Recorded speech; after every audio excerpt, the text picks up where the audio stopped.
Welcome back, Ninja community and persons who have watched my quality statement and disclaimer video. If you haven't seen that already, you should probably go and check that out. Now in this video I'm going to be covering some ninja stories and a little bit of ninja Bible study. I'll talk a little bit on that. Okay, so just jumping into this real quick, okay? Now some of this ninja stories is going to be told in the ninja language as opposed to just being articulated. So the ninja language usually doesn't have any actual words because when the ninjas make a sound, it's, well, I won't get into that. Okay, so ninja stories, okay? There was let's just skip to the Bible study. Okay. All right. So one of my favorite verses in the Bible is let's see. I've actually thought about ways of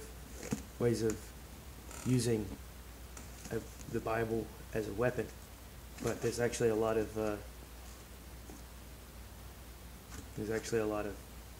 informative information in here, especially in the Old Testament. You got a lot of wars and a lot of like melee combat. Like there's a lot of material here that could be definitely put into some movies, right?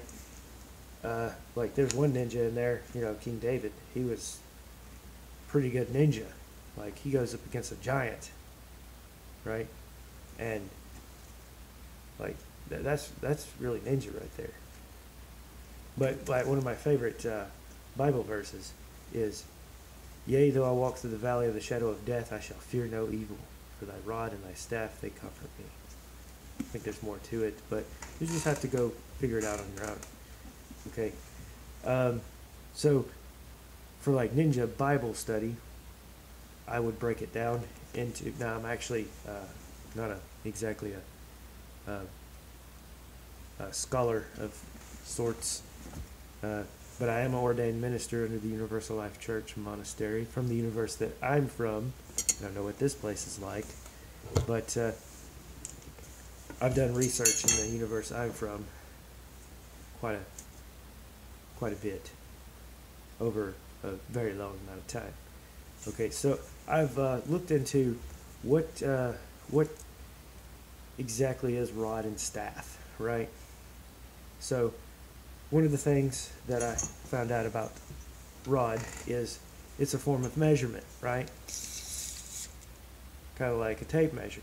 But it's also very much like a bludgeoning weapon or bludgeoning tool, something that was often carried almost all the time, right? It was something that everyone typically had. So about like a hammer, right? And I imagine it was a very effective thrown weapon if someone had to use it as a, you know, something to use for ninjaing, which is, of course, what we do here at the place. The thing is, when we do ninja Bible study, we practice like using some of these weapons, or we look at the ninjaing or self-defense application of utilizing such items like that. So I'll probably work on some hammer self-defense. It's probably a very effective thrown weapon. Okay, so it was like something of the time, right, and the area, something that pretty much everybody of that area had, except for, I imagine they probably also made some fancy looking ones. Like one of the things that I found out was that in the throne room or in the presence of the king was the only one allowed to have a bludgeoning weapon, you know, like have a rod. So, and then I also did some research on like staff, like, you know, you got like this staff here. I don't know if you can see it. Here we are. Okay. Right. A staff is the Bible differentiates, from the universe that I'm from, differentiates between a walking stick and a staff. Walking stick, of course, is something that helps someone walk. It is probably much shorter. A staff was something that people used when traveling on the road. Now, in those times of war and such, the spear was the weapon of war.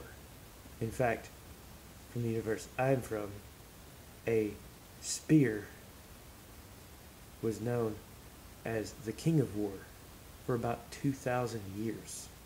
So it's a pretty effective weapon to have that title for about 2,000 years. Okay?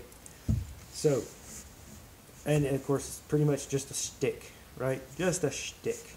Almost anything can be improvised as a staff. So the implications of the verse of a staff being something that people used when traveling on the road, and a rod being something that was a bludgeoning tool that most people didn't really go anywhere without unless they walked into the presence of the king, to me implies that it was a very, very likely used as a form of melee combat type tools, right? So when I read the verse, yea, though I walk through the valley of the shadow of death, I shall fear no evil, for thy rod and thy staff, they comfort me. When a ninja reads those verses and sees how those words could sound, if you look at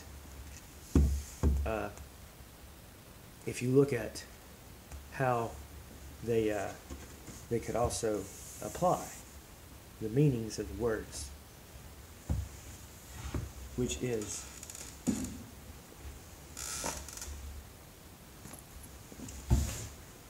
the valley of the shadow of death. That one's a bit more mysterious to break down. The valley of the shadow of death. Sounds like death is casting a shadow upon a valley, or some sort of imminent danger of some sort. Right? Because when a ninja casts his shadow over someone, they are in the shadow of death.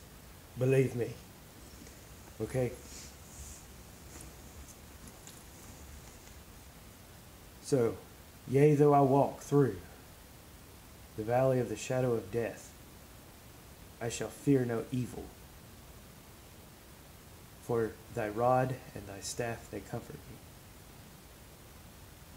If you look at it from a ninja's perspective, it could sound much like this. I don't mean to twist any words. This is just giving you more context of it. Right, this is the Ninja Bible study. Yea, though I walk through the valley of the shadow of death, I shall fear no evil. For thy bludgeoning weapon and practice, king of war, they comfort me. Definitely can hold some comfort to a ninja. Which brings me to some ninja stories. Okay? Some ninja stories.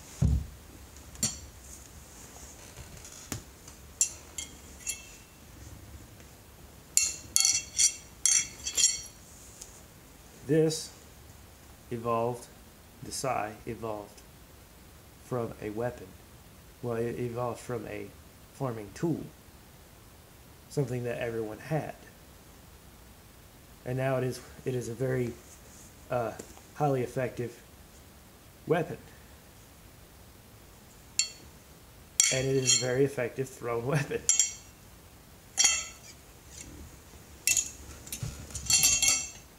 Or bludgeoning tool. This evolved from a farming tool, something that just about every person had. And it is now one of the most feared weapons in the hands of someone who is skilled enough to use it.